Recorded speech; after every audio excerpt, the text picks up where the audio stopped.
Seja bem-vinda ao nosso podcast, o Fodascast ou Fadascast. Somos o que queremos ser. Não nos rotule e não nos coloque numa caixinha. Esse projeto, ele traz exatamente esse conceito de desconstrução, porque podemos ser quem quisermos ser. E hoje eu recebo aqui as minhas autoras maravilhosas, elas mulheres reais que decidiram escrever as suas histórias, tiveram a coragem. E você vai compreender o porquê eu digo essa palavra coragem. Ana Mendes, que a gente tem Ana Catrine e Ana Mendes. Eliana Micaela e Alexandra. Eu começo com a Ana e vou explicar por quê, Ana. Esse projeto eu sempre digo que em algum momento nós mulheres nos encontramos dentro das nossas histórias. Em algum ponto a gente se conecta.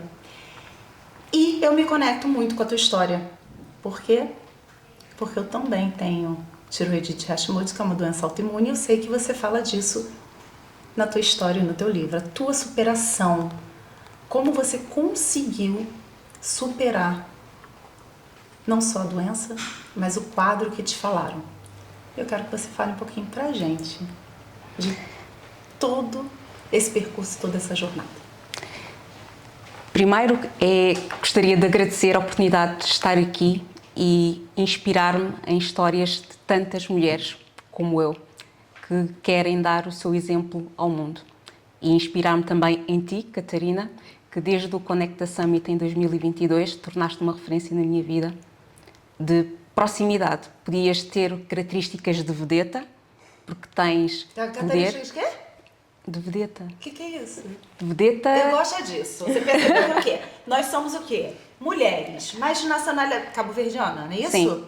E tá aqui em Portugal há quanto tempo?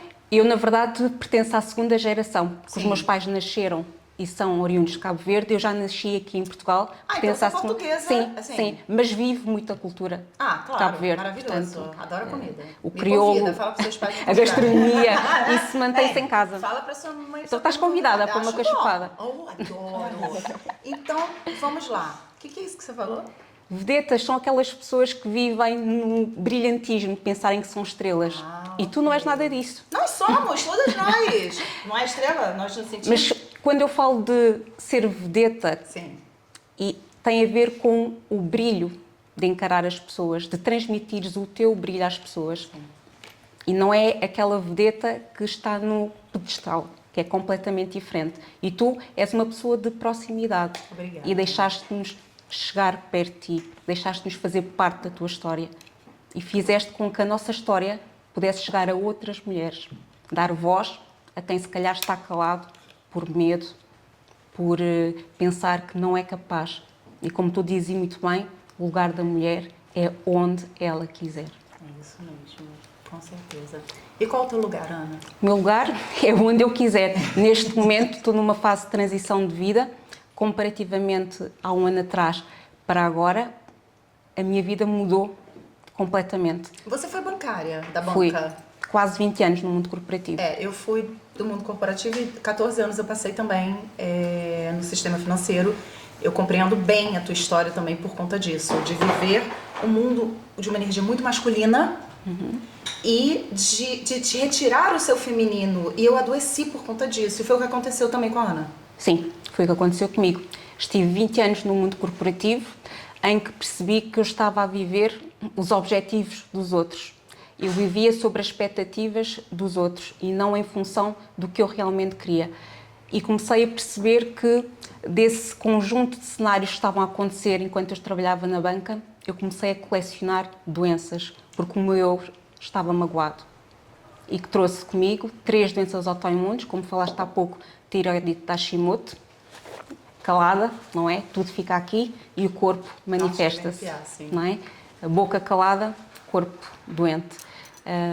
A seguir apareceu uma segunda doença autoimune, síndrome de Sjögren, que também é uma doença autoimune de caráter inflamatório, com dores pelo corpo todo, que afeta a secura das glândulas oculares, salivares e muito da saúde feminina. Lá está o meu lado masculino, que eu tentava exalar mais com o lado feminino, e o lúpus, uma outra doença autoimune que também é caracterizada pela fadiga crónica, pelo cansaço, pela falta de energia. Mas hoje você é Mas hoje atleta. eu sou atleta, descobri este meu lado B por acaso, mas que me trouxe muitos contributos, principalmente ao nível emocional, ao meu bem-estar físico e emocional, e porque comecei a socializar com outras pessoas que me começaram a fazer ver o meu valor. Eu não era só a Ana que era a perfeccionista no mundo corporativo, que fazia os relatórios como deve ser e que se fazia notar porque era brilhante naquilo que fazia. Aqui na corrida eu sou brilhante porque eu faço as coisas que eu quero. Tenho a capacidade de escolher aquilo que eu quero fazer e apostar a minha energia dentro daquilo que eu quero fazer. E aqui eu redescobri-me. Trouxe pessoas, trouxe experiências, viagens e muitos quilómetros nas pernas. Hoje tenho 8 maratonas. Conquistei há 15 dias a maratona de Sevilha, onde tinha um propósito maior, que era ir à maratona de Boston, consegui a qualificação. Uau, parabéns! Obrigada. E o que eu digo a todas as mulheres é, por mais obstáculos que a vossa vida possa ter, lembrem-se que quem dita a história da vossa vida são vocês. Maravilhosa. Não é? Eu tinha um diagnóstico que podia-me ter roubado o sorriso e a vontade de viver e nunca pensar em correr, porque os médicos também diziam que era contraproducente, porque a fadiga que as minhas doenças autoimunes já me davam, o processo a corrida é um processo muito inflamatório, não é? Quem não sabe, uma doença autoimune, ela tira a energia. Eu passei por processos, até descobrir que era isso, processos de cansaço assim do nada. É isso mesmo. Sim. E você, mulher, que pode estar aí achando que isso é normal, uma dor de cabeça constante, um cansaço que você não sabe de onde está vindo, isso não é normal. Então busque ajuda e principalmente, olhe e veja se você está se cuidando, não é isso, Ana? Sim. É uma perspectiva de autocuidado e eu aprendi isso da pior maneira e nós não precisamos de chegar no lado extremo da vida. É importante termos este trabalho de autoconsciência, de nos autoanalisarmos, de vermos onde estamos, para onde queremos ir, quem são as pessoas que devem estar ao nosso lado e termos esse trabalho interior e ter a coragem também de tomar decisões, que foi o que me ajudou aqui, para eu me autocurar e para me sarar e para ter esta capacidade de hoje ter a coragem de verbalizar as minhas emoções, coisa que durante muitos anos esteve aqui reprimido dentro de mim. E hoje sinto-me uma pessoa muito mais feliz, muito mais liberta e sei que enquanto houver estrada para correr, eu estarei lá, quilómetro a quilómetro. Maravilhosa. Parabéns. Parabéns. Obrigada. Parabéns por ter coragem de escrever. Parabéns. E uma pessoa que também tem uma história de superação, que a gente fala, que o professor fala, tudo tem uma conexão. É a outra Ana, a Ana Catrine, que esteve em uma cama. Sim. Não é isso? E superou. E hoje puxa mais peso do que eu. como se eu levantasse também, né? É isso, Ana. E realmente o que a Ana estava falando, a gente consegue descobrir através do caos a nossa potência. Eu sempre digo que é na agonia que nós descobrimos a nossa potência.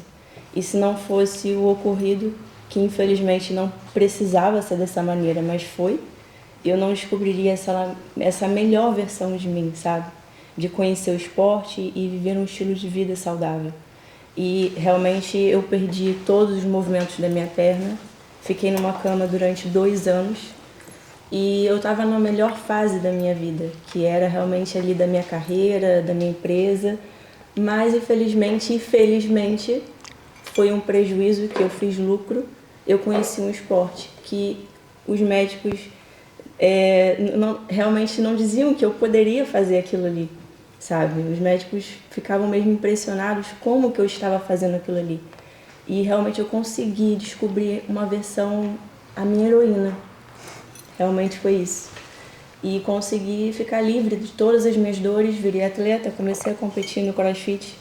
A minha última competição tem 5 anos, que foi a penúltima, na verdade. Uau. E fiquei em 3º lugar antes de vir aqui para Portugal. Gente, pessoal, tudo malhado aqui, né? Vocês viram? Eu tô me sentindo o quê? Vamos, continua. Um dia eu chego lá. Vai chegar. Vamos correr juntos. Vamos. E uma cena que pra mim foi muito forte antes de vir para Portugal foi que eu tinha minha competição e eu tinha patrocínios, tinha tudo, uma competição muito esperada, me preparei muito, mas infelizmente eu descobri um último problema, porque sempre aparecia problemas. E eu descobri que eu estava com artrose na minha anca, e então eu tive que pensar, ou eu vou competir ou eu desisto. Só que naquele momento eu falei, bom, se é a última competição, vamos lá, não vai acontecer nada. Mas o médico ficou realmente impressionado de olhar para mim falando, o que você está fazendo? Eu falo, eu faço crossfit. Eu pensei naquele momento que ele ia falar, olha, você tem que parar, você não pode continuar. Mas não, eu continuei e ele falou assim, Ana, continua, porque é isso que está fazendo a sua coluna ficar forte. É isso que está fazendo você ficar realmente assim. Porque você era para estar numa cama, tomando morfina numa cadeira de rodas. Então, eu conheço muitas pessoas que têm o mesmo problema que eu, que têm escoliose ou hérnia de disco, e que pararam completamente a sua vida, até hoje não voltaram. E fizeram a mesma cirurgia que eu e também continuam paradas. Por quê? Porque a gente precisa descobrir uma coragem dentro de nós quando a gente tem esse problema. E conectando com a história da Ana, foi exatamente isso que ela tirou de dentro dela. Ela podia ter ficado numa cama sem ter feito nada, mas não, ela descobriu a melhor versão dela. E foi exatamente isso que eu tirei de mim, a minha melhor versão. E ainda bem que aconteceu isso, porque essa é a minha história. Sim. E se não fosse isso, o que eu iria contar? O que eu ia escrever nesse livro para marcar pessoas e ajudar pessoas a mudarem seu estilo de vida e realmente descobrir uma melhor versão? Isso refletiu também na minha família, porque meu marido era uma pessoa completamente sedentária. Tipo eu. Tipo... Tipo eu, entendi. Dizia ele que por lei ele só podia pegar 20 quilos. Entendi. Então ele, não, eu não vou. Mas durante aquele ano todo, eu cozinhava para ele e eu cozinhava para mim. E eu, vamos lá, ele, não, eu não quero ir. Mas ele tava vendo uma mudança em mim, sabe? Que eu mudei completamente. Eu tava uma mulher super segura, feliz, mudou completamente tudo. Ele, como é possível? A menina andava de muleta e agora tá pegando peso. E os vizinhos, as pessoas me paravam na rua, porque as pessoas me viam andando de muleta e ficavam, minha filha, mas o que aconteceu com você? E aí elas ficavam com dó, que eu tinha 22 anos. E quando eu passei uma versão diferente, totalmente diferente, meu Deus, é um milagre. As pessoas realmente... O milagre da força de vontade. É um milagre. Que poderia também ser, claro, Sim, mas claro. é da sua força, é o que você falou. O milagre também, eu acredito muito, eu creio que sim, milagre, eu creio em milagres, mas eu creio em um Deus do impossível e o impossível a gente faz. Exatamente. Certo. Porque se você não tivesse ido, não é isso? Claro, a primeira decisão é sempre nossa. Exatamente. Pode haver o diagnóstico que houver. Obviamente que existe sempre aquele impacto emocional de porque é que eu sou merecedora disto. E eu também passei por essa fase, que acabei por me desconectar um bocadinho com a minha espiritualidade por conta de eu achar que não merecia tanto sofrimento. Mas hoje, como estavas a dizer, já consigo perceber que se calhar este é o meu propósito de vida. Exatamente. Não é o porquê, é para quê. Se calhar precisei passar por este processo para poder inspirar tantas outras mulheres a saírem do ponto zero e irem rumo ao seu sonho. Exatamente. Maravilhoso. Olha, então vou aproveitar mais um gancho aqui, que você ficou 2 anos. Eliana Micaela. Sim. Quanto tempo você ficou também sem andar? O seu caso foi um acidente. Sim. Você tinha quantos Foi anos? Um acidente com 11 anos. 11 anos. Sim. Ela falou 22, imagina uma miúda. Sim. 11 foi anos. Um acidente com 11 anos num centro de estudos em que me caiu um extintor no pé. Sim. E me esmagou completamente os dedos do pé. Então foi todo um processo e eu fiquei muitos meses internada, mais de 10 cirurgias com anestesia geral, portanto foi todo um processo bastante duro, numa fase em que uma criança que não se sente muito amparada, Nossa, parece que não tem chão. Parece que não tem chão. Os meus pais tinham acabado de se separar, então a minha mãe ia para Angola, o meu pai não estava presente, então todo um processo assim mais complicado. E parece que a gente nesse momento também, eu lembro também meus pais se separaram aos 12 anos. Parece que a gente vive um limbo, não é isso? É, porque na verdade os pássaros conseguem voar e os filhotes ficam no ninho meio perdidos. E eu senti exatamente isso. Voaram e eu fiquei meio perdida. com um acidente que Sim. foi grave, Sim. foi mais complicado. Naquela altura, por eu ter 11 anos, foi fácil. Parecendo que não foi fácil, porque eu não tinha a consciência Sim. de tudo o que se estava a passar. E é o que acontece connosco. Nós relativizamos aquilo que nos acontece na infância e pagamos o preço mais tarde. E eu paguei um preço bem alto. Você teve que voltar na tua infância para poder acolher aquela Eliana miúda e mostrar para ela que hoje você é uma adulta e que pode Exatamente. cuidar de si. Exatamente. E depois, até porque eu na minha inocência, eu sofri bullying durante anos na escola. E não se falava de bullying naquela época, não é isso? Não, até hoje, Até o... a minha mãe, se vir o podcast, vai saber que eu sofri bullying agora. Mas bullying de andarem atrás de mim para me bater. Olha... E na Neste altura nível. era brincadeira de criança, né? Era. E as pessoas não davam importância. Era a menina que era deficiente, era a menina que... E eu cresci E você com... ouviu isso tudo, né? É a menina que é deficiente, abandonada, rejeitada, porque depois existe todo um processo que eu também conto no meu livro, que eu passo Sim. em várias partes da minha vida, que me leva a todo um desmoronar antes de depois. Fica lá tudo gravado e registado. não é? Fica. Eu acho que nós é isso mesmo, é não darmos importância àquilo que acontece na infância e depois quando crescemos contamos uma história totalmente errada sobre nós. Isso leva-nos... As histórias que contamos, eu sempre falo isso, as histórias que contamos na nossa mente, elas são poderosas. Pois são, porque Não. definem aquilo que vamos ser e aquilo que vamos fazer. E eu acho que isso, a uma certa altura da minha vida, definiu Mas hoje a Eliana de todo trabalha mundo. ensinando outras mulheres a olhar para si. Porque eu acho, exatamente, porque eu acho que aquilo que nós somos curadas é o ponto de partida do nosso propósito para termos autoridade para ajudar os outros a sair também. Exatamente como vocês falaram. Nós somos autoridade porque nós passamos por isso, não é? Mais vale um cirurgião com experiência do que um só com teoria. Então, nós temos a experiência e isso, não só nós estivemos lá, mas nós saímos de lá. E nós conseguimos partilhar exatamente por tudo aquilo que nós vivemos. Então é isso. Eu trabalho exatamente, principalmente para restaurar a identidade. Eu acho que é fundamental, porque a história que eu contei sobre mim durante anos, que não só foi aquilo que disseram sobre mim, Mas o que também a mas Eliana o que achou, as interiorizou. experiências fizeram-me acreditar que eu era, levaram-me Qual foi o momento de virada? à maternidade. Olha, que interessante. Eu achei que tinha varrido tudo, Vou chegar e foi aí. tudo por debaixo do tapete. Uau. E a maternidade fez assim ao tapete. E foi tudo. Uau! Então vou aproveitar aqui e jogar para a Alexandra. Quando você falou uau, foi exatamente isso. Alexandra, o ponto também de virada da Alexandra, você se formou, seu filho já tinha 2 anos. O ponto de virada... 2, quase 3. Quase 3. O ponto de virada também foi a maternidade? O grande ponto de viragem foi realmente a maternidade, porque foi aí que eu comecei a tomar consciência que eu tinha que mudar muita coisa na minha vida, porque eu queria ser um exemplo para o meu filho. Eu acho que todas as mães e todos os pais querem, não é? É querer a gente quer, né? Sim, querer a gente quer, Querer a gente quer, né? mas se a gente quer, a gente faz as coisas acontecerem. Faz. Não é? Mas nem Acho sempre. eu. Não, pois é. Eu falo por mim, eu falo sempre por mim. Eu falo sempre por mim, Mas é cada um verdade, fala por nós si. queremos sim, mas eu acho que... Vamos lá. A gente vai te ouvir, mas eu quero aproveitar a Eliana, quando ela fala dos filhos não, perdão, dos pais. Os seus pais, assim como você falou, nós queremos, nós temos, na verdade, nossos pais não têm a real consciência, ou consciência, né? O que a gente fala português, mas nem, como é que é? Fala brasileiro e português.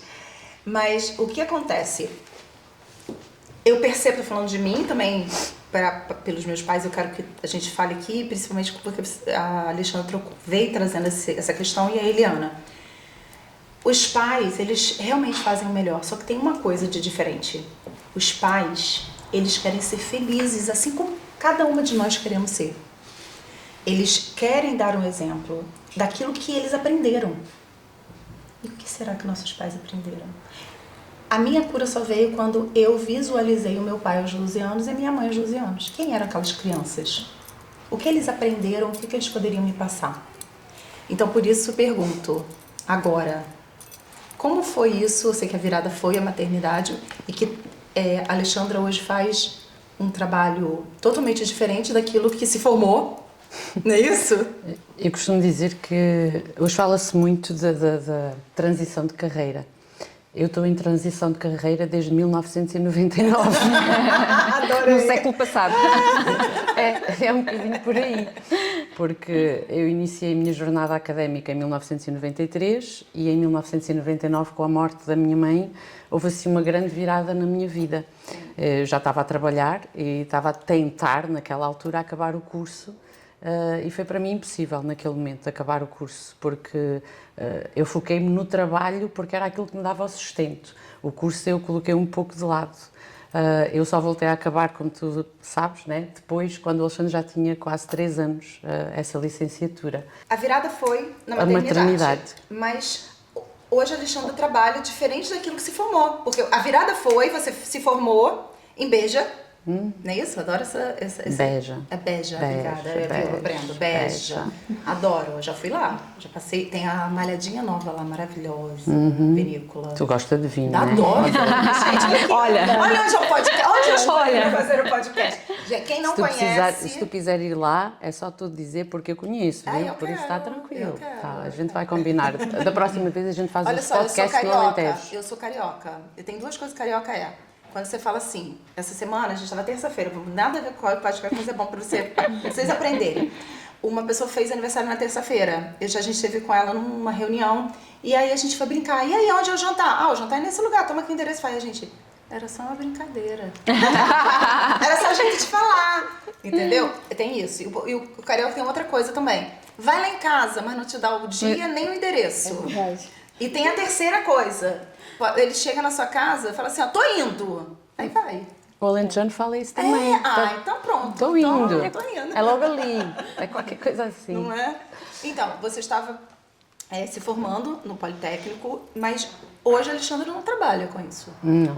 A Alexandra hoje, ela trabalha, ela ensina, só que ensina de uma forma diferente. Ela aprendeu a utilizar aquilo que hoje nós temos à nossa disposição e é por isso em favor do outro, não é? Porque se eu hoje fosse ensinar em sala de aula, eu estava limitada a 30 pessoas, dentro de no máximo, dentro de uma sala de aula. E hoje acho que nós não temos que ter limitações. Hoje acho que não há limites. Não, o limite somos nós. Quem é que né? quer limite? Como disse, é porque aqui vocês não vão entender, as portuguesas não vão entender. Lá no Brasil a gente tem as freguesias, se chamam municípios. E aí a gente brinca, quem tem limite é município. Eu não. Quem tem limite é freguesia. Tá na fronteira. Exatamente. Eu acho que hoje só tem limites realmente quem quer, porque nós não precisamos ter esses limites. Tu estava falando dos pais e daquilo que aconteceu antigamente. E quando eu comecei nesta descoberta, e muito quando eu comecei a escrever para o livro Somos Fodas, porque eu gosto de dizer somos fodas, fadinhas é o que toda a gente quer ser, né? Toda Mas a gente... até para ser fada tem que ser foda. É, porque toda... Não é? Mas... Vem cá, quem aqui não queria madrinha da Cinderela, gente? Aquela madrinha que bota um negócio, um ratinho em, não sei que, em carruagem, abóbora em carruagem. Meu sonho era ter a madrinha da Cinderela. Eu queria ter os vestidos. Ah, os vestidos. Mas tinha que ter a madrinha pra fazer o vestido. Eu aqui se calhar já vou... Querias ser Cinderela? Não, é que eu tenho. Você tem o quê? Madrinha? Ah, mentira. Não, eu tenho. Você tem a madrinha da Cinderela? Não, eu pelo e todos nós. Só que há quem aceite e quem não aceite. Ah, muito bom. Gostei. Repete, por favor, pra cá, pra todo mundo ouvir. É para ali? É. Eu acho que toda a gente tem. Neste caso, um padrinho, um pai. Eu concordo. Mas só aceita... É preciso acreditar. É preciso aceitar, acreditar e abrir a porta. Exatamente. Muito bom. Eu costumo sempre dizer que ele é muito subtil. Ele bate à porta e se nós abrirmos, ele entra. É verdade. Isso eu creio de verdade. Até porque se a gente parar para perceber que é um respeito isso. O respeito é um temor, é um respeito. Porque o segundo lá, o inimigo, não pede licença não, tá? Bate na porta não. Chega entrando. Então, mas, Alexandra, pra gente poder, assim, todos, eu quero que vocês agora, pra gente poder alinhar. Qual o sentimento hoje, ao receber em mãos? Não sei que você foi lá em casa buscar antes, mas... Realização. Realização. Um dia, em 2014, se não me falha a memória, Eu tive um sonho e acordei com uma coisa aqui na minha cabeça: tu vais escrever, tu vais escrever, tu vais escrever. E eu costumo dizer que eu às vezes sou muito ingênua. Eu conto tudo da minha vida, agora já não conto tanto, agora já sou mais seletiva, mas antes contava tudo. E eu estava tão eufórica com aquele sonho que eu contei para uma pessoa. E na hora que eu contei, o meu sonho foi-se, esvairiu-se, como nós dizemos lá na minha aldeia. Porquê? Porque eu estava tão entusiasmada que eu acreditei que era possível. E quando eu partilhei com aquela pessoa, ela simplesmente me disse: tu escreveres um livro, tu estás louca, tu nunca vais escrever, tu dás erros. Imagina, eu sou professora e eu dou erros porque eu sou disléxica. Isso. Tanto que não consigo dizer algumas palavras. Sim. E ela disse-me aquilo e eu pensei: se calhar ela tem razão. Nós muitas vezes damos poder às palavras dos outros. Eu ouvi toda a gente a abanar assim a cabeça e eu a pensar: é mesmo. É mesmo. É isso, não é? Eu sempre, toda palestra minha, eu uso duas coisas. Eu sei que a Ana foi no meu evento, eu viu. Eu repito sempre, sabe por quê, Ana? Porque tem outros anos que precisam ouvir. Eu sou uma mulher que eu duvidei. Que quando eu decidi criar um livro, como na época eram 22 autoras, era o PDF. E todo mundo falou: que loucura. Quando eu decidi criar uma rede mundial, vai fazer 6 anos, amanhã, é loucura, você é louca. Isso já tem, se dá dinheiro, o que se faz? Quando eu decidi criar o podcast, quando é tudo. E desde muito nova, eu sempre fui fora da boa. Eu sempre ouvi o seguinte: vamos lá, quem é que já não ouviu entonações assim? Você é louca. Você é louca. Você é louca, hein? Você é louca. Você é louca. Quem aqui já ouviu? Eu chego a me arrepiar. Entonações diferentes para usar uma palavra para nos aprisionar. Então, eu digo o seguinte: eu sou livre. E hoje, quando alguém fala assim: você é louca, eu falo: nossa, como você sabia? Eu sou meio louca para meus projetos, sou louca. Porque para fazer o que eu faço, eu sou louca. Pena que você não é. Acabou. E acabou, porque ninguém, nem uma palavra, nem um pensamento vai me aprisionar mais. Ana, fala pra gente. Qual o sentimento?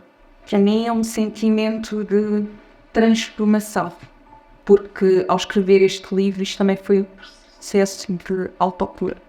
Tive que encher em muitas gavetas que eu pensava que estava tudo arrumadinho, mas quando comecei a escrever eu dei-me conta de bem no armário, uau, e as gavetas abriram-se e o caos instalou-se.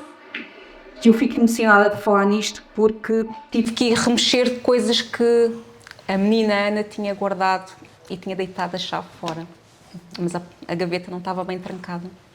E tive que ir remexer em assuntos que tinham que ser trabalhados. Pensava eu que estavam trabalhados, mas não estavam. E que hoje sou uma Ana diferente, com uma postura diferente, com uma comunicação diferente, com uma flexibilidade diferente, porque sempre tive uma postura muito rígida para mim, às vezes, se calhar, com os outros, porque eu precisava que as pessoas fossem trabalhadas à minha imagem, porque se eu conseguia, tu também tinhas que conseguir. E eu aprendi que não, eu consegui, fiz por conseguir, mas tu podes tentar, mas não tens que conseguir fazer aquilo que eu faço. Isto tem sido um caminho de aprendizagem, estamos aqui nesta linha da vida, sempre a aprender, mas também consegui valorizar e celebrar tudo aquilo que eu consegui fazer, tudo aquilo que eu tenho que ser orgulhosa dos feitos que eu consegui conquistar. E até então o que eu fazia era achar que o que eu fazia não era mais do que a minha obrigação. E hoje vejo de outra maneira. E essa coisa de escrever todas... Eu acho que o maior desafio desse livro é ter coragem de terminar. Não é isso? E aí, Ana? Conta pra gente o sentimento. Para mim é acreditar, realizar, porque essa palavra duvidava, na verdade, eu não ouvia de outras pessoas, eu ouvia de mim mesma. Sim. Eu duvidava, realmente. Eu ainda duvido. Mas continuo. Exatamente. Não de é? vez E em depois quando vem uma vozinha. Vem uma vozinha. Mas assim, Exatamente. é só aquela... Mas, opa, peraí, Exatamente. duvidar, ok. Mas mesmo assim eu vou. É, Não é isso? porque, ao contrário, eu nunca pensei em escrever, na verdade. Nunca mesmo. Nunca pensei. E O meu marido foi o meu maior incentivador nisso, porque ele profetizou isso pra mim. Mas eu duvidava mesmo de mim, gente. Vocês não têm noção, eu não acreditava E na minha hoje? potência. Nossa, eu tô uma força da natureza, sabe? A Uau. mulher que eu me transformei hoje. O quanto eu tô conseguindo fazer acontecer o meu negócio e criando novos negócios. E a potência que eu tô me tornando, sabe? E escrever isso aqui, poder falar com outras mulheres. O quanto eu duvidava e hoje eu acredito. E o poder de você visualizar, porque foi falado, ano que vem você vai escrever um livro e você vai palestrar. E foi exatamente isso que aconteceu. Eu escrevi um livro, escrevi a minha história. E tudo isso aqui foi um pontapé, realmente, para muita coisa na minha vida. Então, é acreditar. Parabéns. Eliana, qual o sentimento? Primeiro de gratidão, depois de obediência, porque eu não vou mentir, eu estive em dúvida e recebi uma ordem e escrevi. A quantidade de coisas, eu vou partilhar aqui algo, a quantidade de coisas que aconteceram para eu não estar aqui hoje. Eu, se mostrar o grupo, eu não recebi uma única mensagem do grupo. Uma única. Eu tinha que falar diretamente com a Catarina e com a Sílvia, porque eu não recebia. A quantidade de coisas que aconteceram para eu não estar aqui hoje, foi exatamente a luta que me fez perceber que eu tinha que estar aqui hoje. Nossa. E eu não poderia dizer outras palavras senão estou a fazer algo novo, não vês? Parabéns. É. Você sabe que vou compartilhar aqui com vocês para a gente poder terminar. Primeiro eu quero agradecer e parabenizar cada uma, olhar no olhar de cada uma. Primeiro, parabenizar, parabéns. Obrigada. E segundo, agradecer. Porque é através das histórias e da coragem que vocês tiveram é que esse projeto ele é muito maior do que o material físico. Vocês sentem isso? Sim. É uma energia. A primeira vez que eu decidi fazer um livro com autores assim, Deus falou comigo. E daí ele me deu um nome. Eu falei, mas Deus, ainda mais aqui em Portugal. Foi isso que eu amei no livro. Olha, mano, mas primeiro, aí ele falou assim, eu usei até a mula. Como é que eu não vou usar o nome de um livro? Se eu usei a mula para falar. E é disso que se trata, é sobre trazer um olhar de que nós mulheres, nós somos mulheres reais. E esse é o objetivo desse projeto. E eu vejo isso através da vida de cada uma de vocês. E parabéns. Uma salva de palmas.